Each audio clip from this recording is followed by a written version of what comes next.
Bem, pessoal, eu sou o professor Sérgio e a nossa aula de hoje é sobre análise de mercado consumidor. E uma das questões que mais intriga as empresas e os profissionais de marketing é o comportamento do consumidor.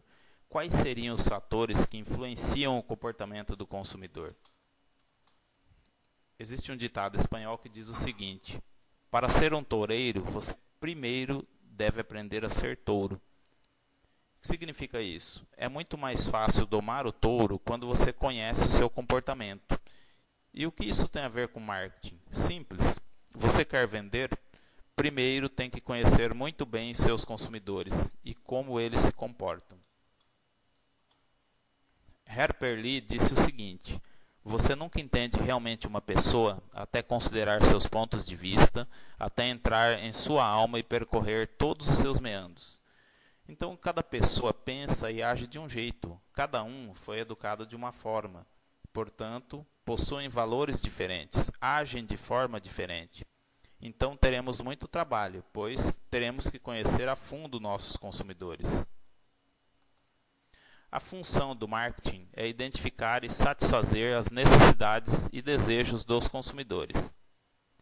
E a área do comportamento do consumidor estuda como indivíduos, grupos e organizações selecionam, compram, usam e dispõem de bens, serviços, ideias ou experiências para satisfazer as suas necessidades e desejos. Eu pergunto a vocês, é fácil entender o comportamento do consumidor? Não, nunca foi simples entender o comportamento e conhecer os consumidores. E por que não? Porque eles podem declarar suas necessidades e desejos, mas agir de outra maneira, ou seja, durante uma pesquisa dizer uma coisa e depois agir de outra forma. Eles podem não estar a par das suas motivações mais profundas. Durante a pesquisa ele declara que vai agir de uma forma e depois ele acaba agindo de outra forma, não por querer, né, mas simplesmente porque ele não estava a par das suas motivações mais profundas. E eles podem responder apenas às influências de última hora. Então, no momento da pesquisa, eles foram influenciados por alguma ideia, por outra pessoa, e no momento da compra ele age de forma diferente.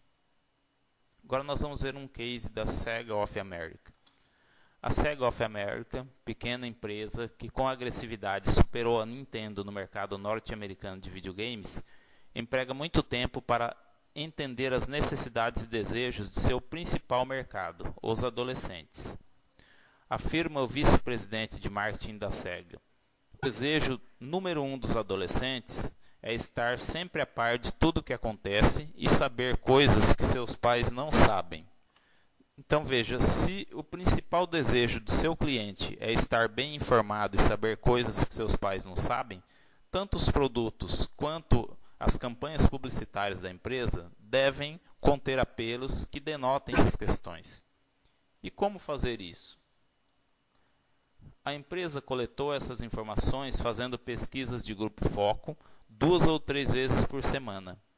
E constataram que o adolescente típico é surpreendentemente consciente de preço e compra videogames com a mesma atenção que um adulto compra um carro novo.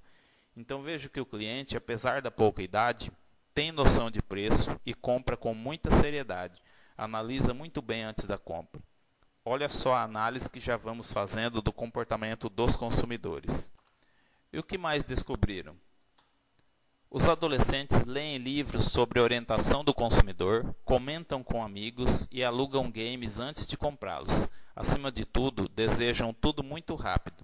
Então, os clientes conhecem os seus direitos, conversam com outras pessoas a respeito e testam o produto antes da compra.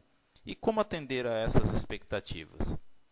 A Sega atende-os lançando novos videogames a uma agilidade implacável, cerca de 65 novos games por ano, atraindo-os com anúncios de TV de 15 segundos, atraentes e movimentados.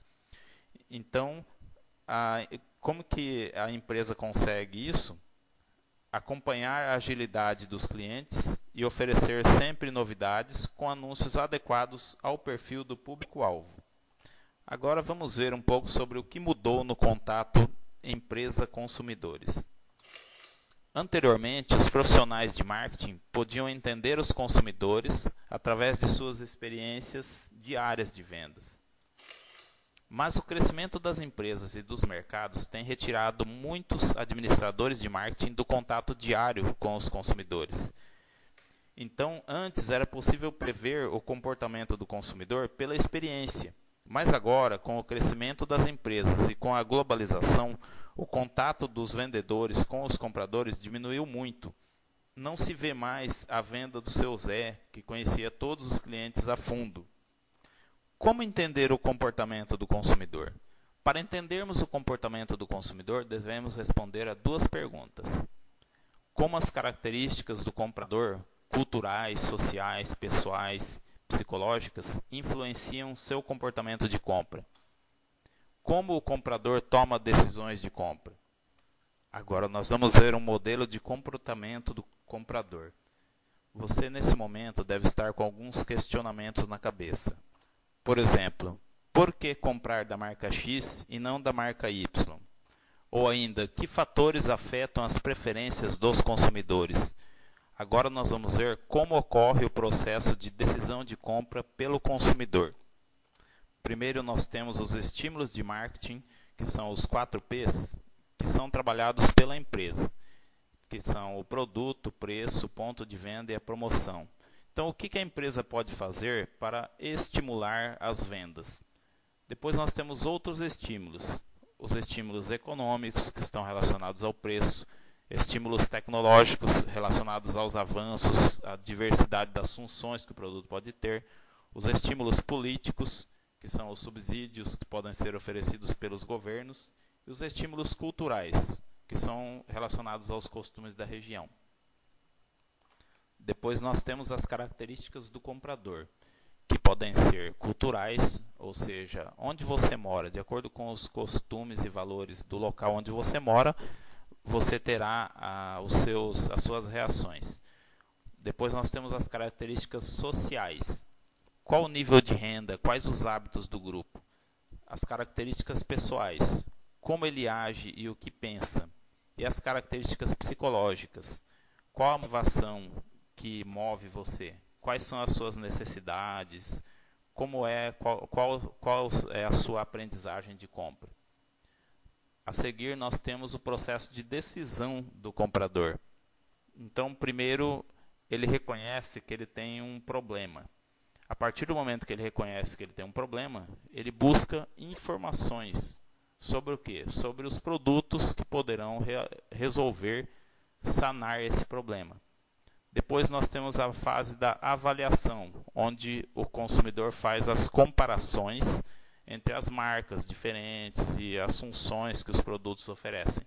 Depois nós temos a fase da decisão, onde ele vai realmente escolher qual produto comprar. E depois temos o comportamento pós-compra, que é relacionado à satisfação. Será que o consumidor ficou satisfeito com a compra?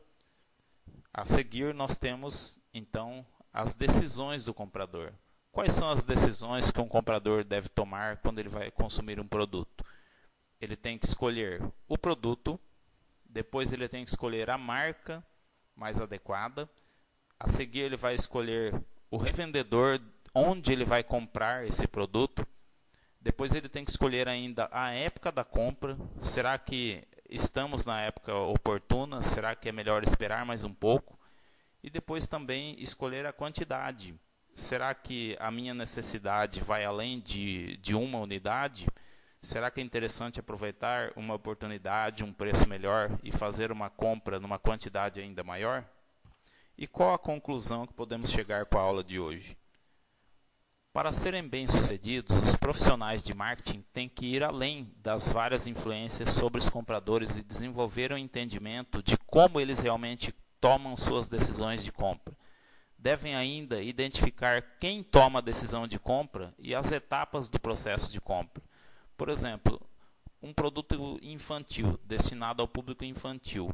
Será que é a criança? Ou será que é a mãe? Será que é o pai que tem a palavra final e toma a decisão de compra? Na próxima aula, nós vamos ver os principais fatores que influenciam o comportamento de compra de um consumidor, que variam entre fatores culturais, fatores sociais, fatores pessoais, fatores psicológicos, e tudo isso é que vai realmente definir a escolha do consumidor. Por isso que é muito importante a gente analisar todos esses fatores. Bem, pessoal, quero agradecer a atenção de todos. Vou deixar aqui o meu e-mail. Qualquer dúvida, por favor, vocês estejam entrando em contato. Fiquem à vontade e uma boa aula para vocês. Obrigado.